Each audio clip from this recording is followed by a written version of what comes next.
Symbols, my wife, as you know, she's really deep on the subconscious mind. She studies it pretty extensively. And one thing that she mentioned to me that I never forgot was that symbolism is one of the most impactful things that your subconscious absorbs. So ultimately, when you're talking about things that influence people, things that move people, things that get people to do things, symbols really matter. In fact, you see symbolism all the time in hip hop music videos. I could make a song where I say exactly the same thing as Kodak Black or some other rapper. I don't know, NLE Chopper. I'm trying to remember the rap. You may not even know these names, but these are some of the big rappers out there, right? I could literally say the exact same thing that NLE Chopper says in a video, but it's not going to be taken the same way because I'm a 54-year-old man. But then also he's got symbols all throughout the video that let you know what culture he represents and who he represents, right? So symbolism is everything. So ultimately, you may want to think about what symbols matter for you and what symbols you may use in order to achieve things. Like so, for example, the panther behind my head is a symbol. It's a symbol of the Black Business School. It's Felicia. She's red, black, and green.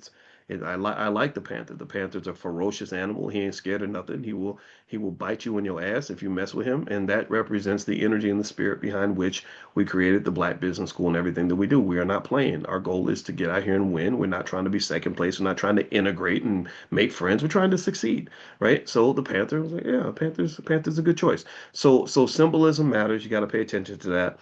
A lot of communities use that. Rituals matter as well. That's why you go through rituals. Like Morehouse has a great ritual where it's like how you become a Morehouse man. I love that ritual. I think it's great. I'm like, wow. And when they get done, they really feel like they're a part of it. If you're in a fraternity or sorority, they have lots of rituals. You could debate whether or not they're healthy or not. Some of them are a little bit weird, but some of them are cool. Like, and a lot of them, they definitely build a bond. So rituals and symbols are really important. And so stuff like that makes me think that maybe that Illuminati stuff might actually be real because their symbolism is something that's often used to create unity around an idea or to help, secure a message.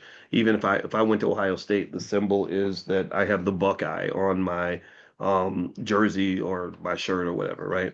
So one thing I want to mention too is here's that list of different Wall Street banks you may want to look into investing in if you haven't received it yet.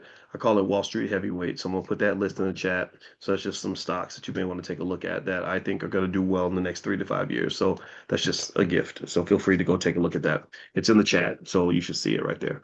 All right, so moving on. All right, so he says here, let's see, in an attempt to promote Black culture and heroes in Chicago, a few Blacks moved to have Washington Park Court named DuSable Court in honor of the Black man who settled and founded the city.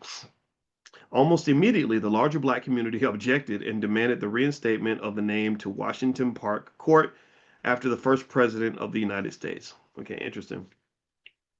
The glass ceiling in organized crime. Organized crime, like politics and business, was a microcosm of American society and provided a path to mainstream society for most groups. Crime was organized with and through legitimate businesses beginning in the early 1930s. Black crime was disorganized and outside of mainstream society. It lacked a business structure and was therefore relegated to blue collar or the lowest level of crimes against the person and property.